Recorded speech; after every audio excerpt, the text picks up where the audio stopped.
Hi! So if you're still with me, you're along for the ride.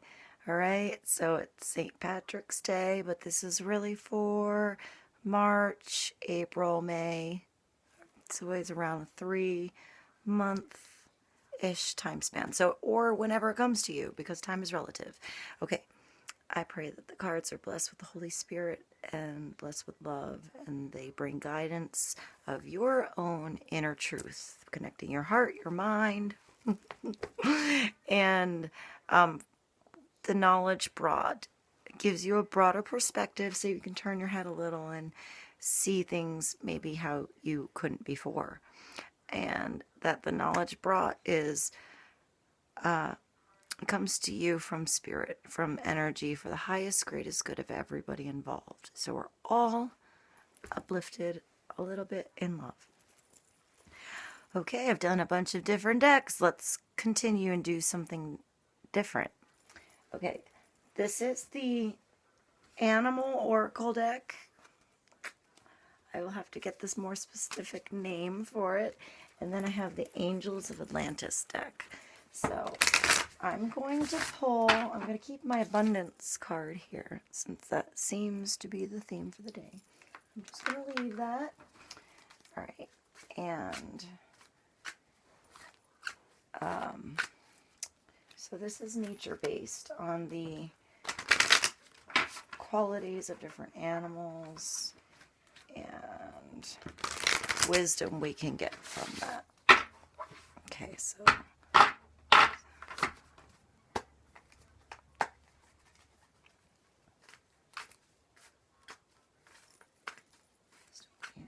the highest greatest good.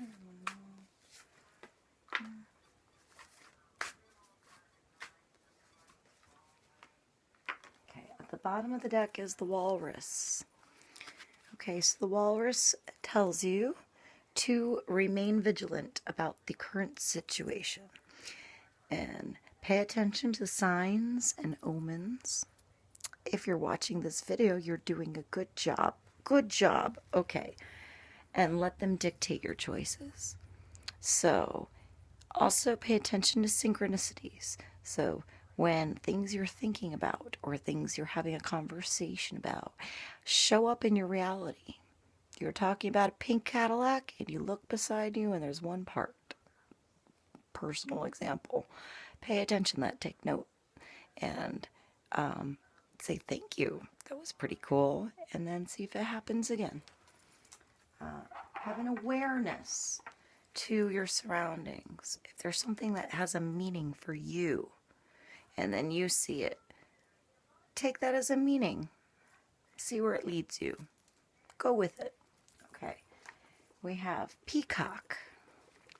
Peacock. Okay. So, I see lots of these when I go to work. Male and female. I've been known to peacock myself. It's cool. I understand. Okay. Let yourself stand out and be noticed. Let yourself peacock. Throw on that feather boa today. Alright?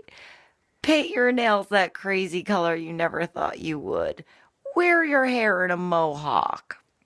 Wear the pink pants that you had in the drawer for a while that you thought you'd wear once and never had the balls to do. Do it. Today's the day to stand out. Be unique. Who cares what anyone thinks? Okay?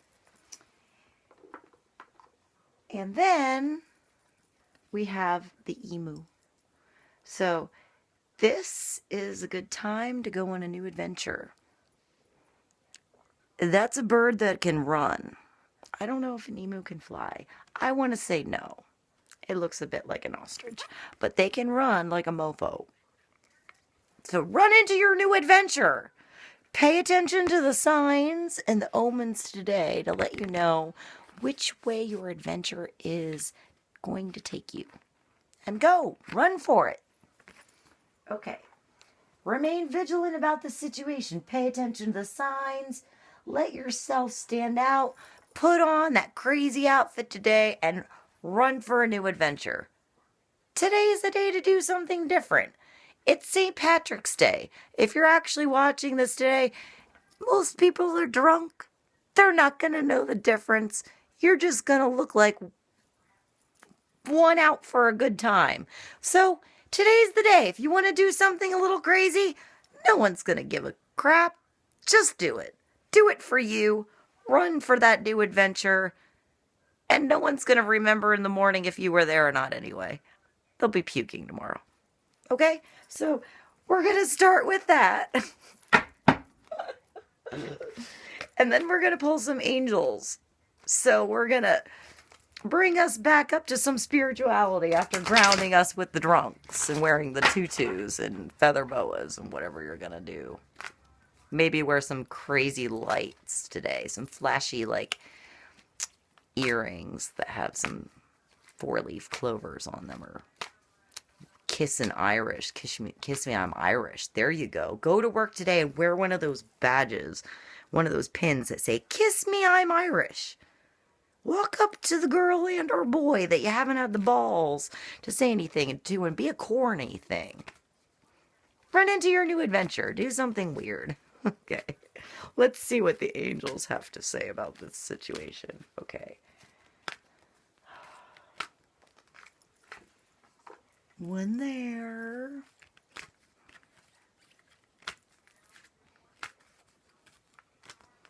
One there. And at the bottom of the deck is Hanel. And this is hope. It's the dove coming home. The doves return. The doves have hope. They have peace. They produce a motherly milk to their young. They're different than other birds. They also represent communication and divine communication. So the communication between your spirit and your ego. And then you have the ruby. So the ruby is red, like a big red aura, which I've recently found out about. All right, so that's heart-based. It's heart-based. It's also your base chakra, so it's primal as well. So that's red is the lowest vibration on the scale of color, and it's the closest to the physical reality that light has. So it's very physical. It's survival. It's passion. It's sexuality. It's that fire in your ass. It's that primal force of creation. Okay? It's also survival. So it's power. It's pure primal power. It's that passion that when a man and a woman can get together and create a new life, it's that force. Okay? And it starts from the base chakra and it works its way up. And hopefully, if you're on your way to enlightenment, that ends up connecting to your ultraviolet side, to the higher side, to the spiritual side, to your higher and your lower self. So that is actually the dove. The dove is the connection of your spirit with that primal sense of animalistic part of who we are. So find that connection. All right. And remain vigilant about finding that connection between your higher self and that animal side. There is a balance there. And it is in power, and it is willpower, and it is control, and it is discovery and self-discovery. Okay, let's see what we have. All right, so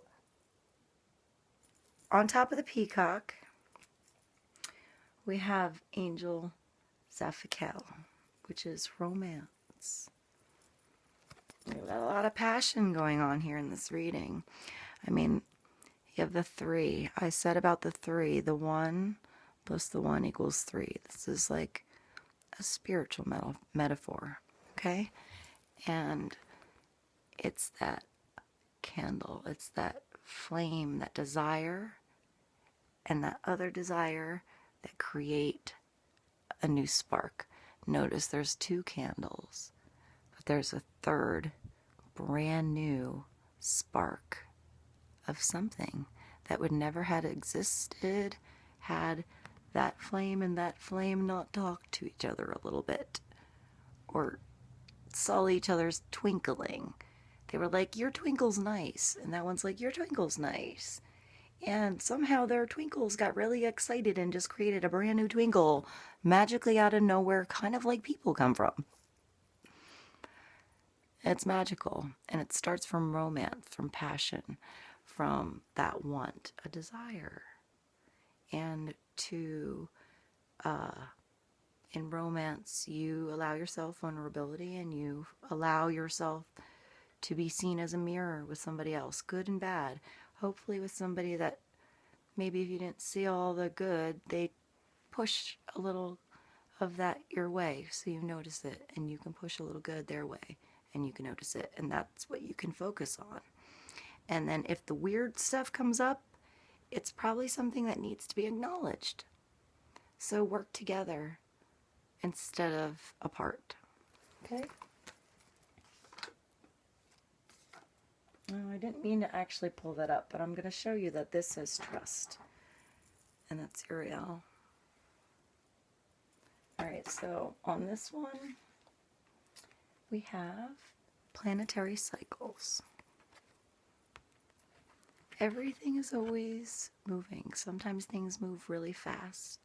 Sometimes things take a long time to come into fruition. Eventually it all comes back around, right? If we didn't learn a lesson, it comes back to us until we learn it.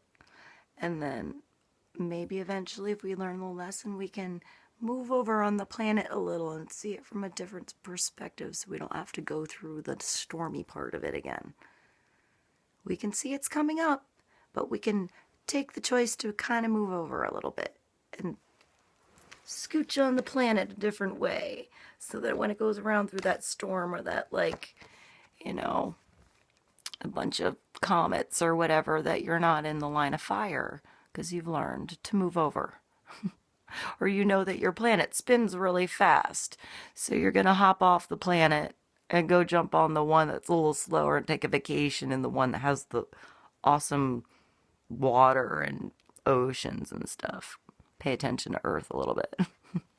All right, so this is, you know, stepping. This is also the chakras I was talking about, the base chakra, and connecting it all. Connecting all your lessons, all a part of you that, I would say know your astrological chart. If you don't learn a little bit about yourself, it's a complete makeup. It's like an energetic snapshot of the moment that you were birthed into this world and how the planets above you were aligned at that exact moment. And every planet has an energy to it. Okay? So original science was based on this, believe it or not. All the kings had birth charts done because they were important enough to have it. Now we can go on our phones and get pretty important information about ourselves in a whim. Do it. Learn a little about yourself. Learn about your whole makeup. There's a lot more to us than our sun sign. Sun, moon, rising. Your Mars is your physical energy. It's how you lust, what you're passionate about. It's like your Venus is what you ultimately want and love. If your Mars and your Venus are different, you might ultimately want to like mess around with something completely different than you want to marry. Or they could be exactly the same. You know, your moon is your emotions. Your Jupiter is like your little luck planet. It's where in your chart Jupiter is where you always have a little luck in your life. You always get jobs or friends or love or something. It's somewhere. Check it out. And then look at like your Pluto. It's where things like go crazy and are uprooted and change. It's generational. It takes a longer time. There's a bigger group involved. I'm going to stop there before I go on a tangent. Bye.